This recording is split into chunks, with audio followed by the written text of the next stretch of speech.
តែឃើញកាមេរ៉ាហ្នឹងហើយយើងរត់ទៅរើកាមេរ៉ាហ្នឹងប៉ុន្តែកាមេរ៉ាហ្នឹងគឺប្រឡាក់ឈាម Why is there a camera in the woods? អូខេសួស្តីអ្នកទាំងអស់គ្នាជួបជាមួយខ្ញុំម្ដងទៀតហើយអញ្ចឹងសប្តាហ៍នេះគឺខ្ញុំមានរឿងថ្មីទៀតហើយតាក់ទងជាមួយនឹងនារីហ្នឹងគឺគាត់បានដើរទៅក្នុងព្រៃហើយជួបរបស់ម្យ៉ាង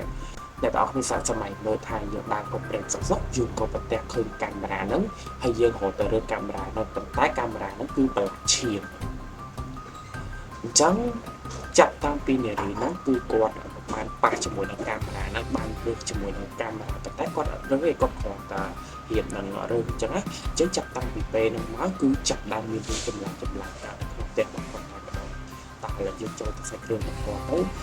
សម្រាប់ account របស់គាត់គឺខ្ញុំអូននៅក្នុង TikTok គឺខ្ញុំឃើញឈ្មោះ account របស់គាត់គឺឈ្មោះបើអ្នកទាំងអស់គ្នាចង់ទៅ search ក៏មើលនៅក្នុង TikTok អាច search ក៏បានគឺឈ្មោះ account របស់គាត់មានឈ្មោះថា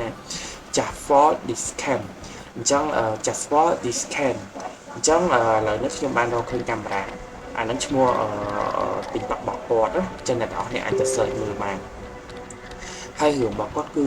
មានលក្ខណៈថារន្ធត់ណាអ្នកទាំងអស់គ្នាដោយនារីម្នាក់ហ្នឹងគឺគាត់មានអារម្មណ៍ថាគាត់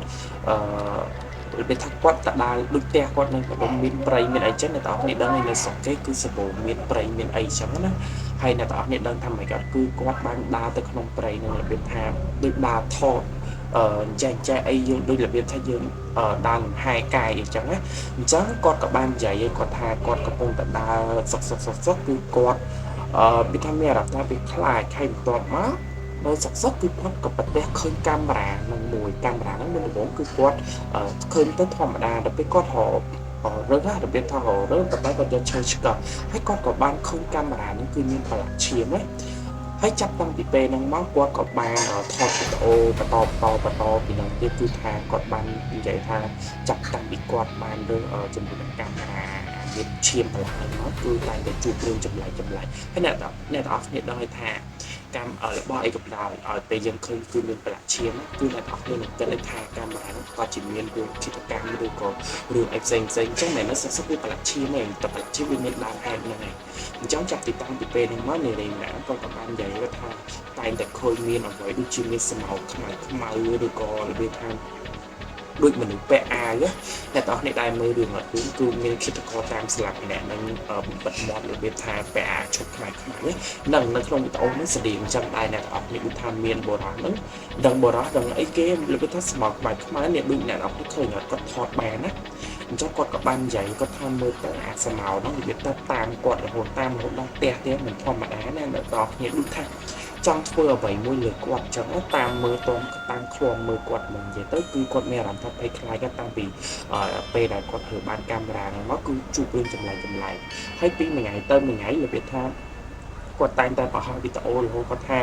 តាំងពីពេលហ្នឹងមករបៀបថានៅផ្ទះគាត់តែងតែមានរឿងប្លែកគាត់ជួបនេះគាត់ជួបនោះលឺស្លេងគាត់មានលឺស្លេងនេះស្លេងនោះដូចមានមនុស្សតាមឃ្លាំមើលហើយគាត់ក៏បានមានអារម្មណ៍ថាភ័យខ្លាចគាត់ធ្វើវីដេអូបង្ហោះយំវាថានិយាយទៅនិយាយចំទៅខ្ញុំមិនដឹងថាគាត់សម្ដែងឬក៏អត់ទេប៉ុន្តែបើយើងមើលចាក់ស្ដែងតាមវីដេអូរបស់គាត់ណាគឺគាត់មានទឹកមុខ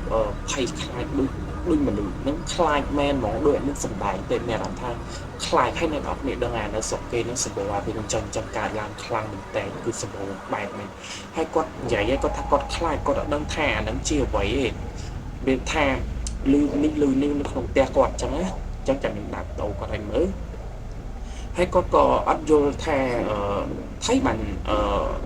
តែងតែជួបរឿងចឹងមកលើគាត់តាំងពីថ្ងៃដែលគាត់យកបានកាមេរ៉ាគាត់ចូលរឿង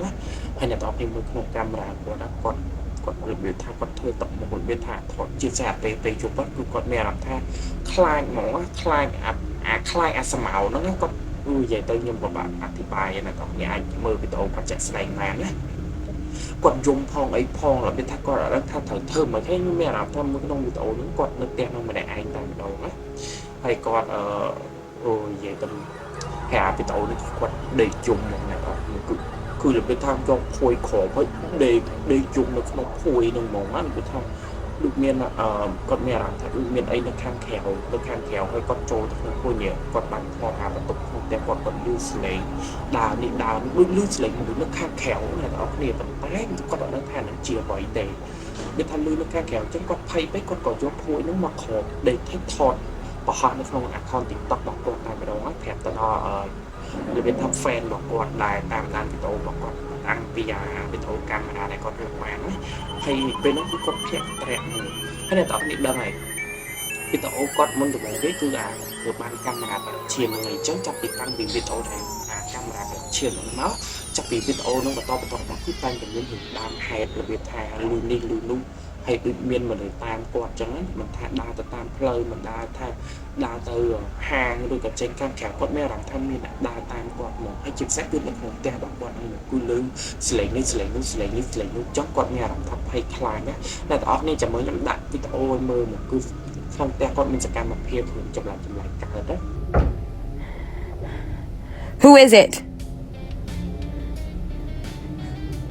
What do you want?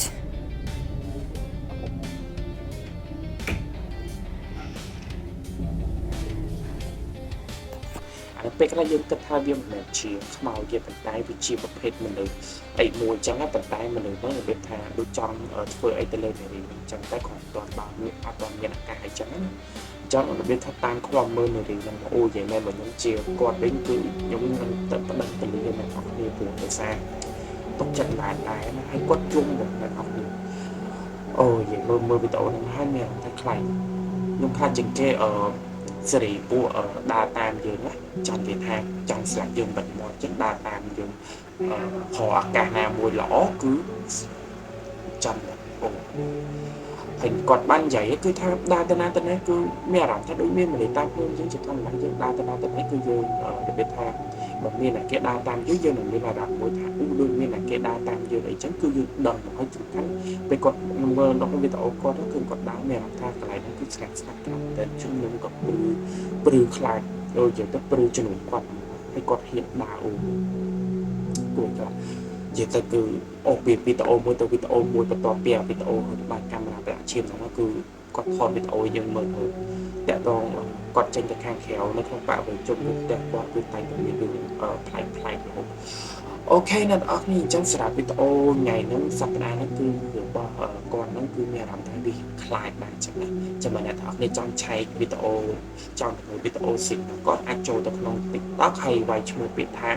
just for this can អាចវាយឈ្មោះនឹងបានអញ្ចឹងអ្នកនរអស់គ្នានឹងឃើញគណនី TikTok របស់គាត់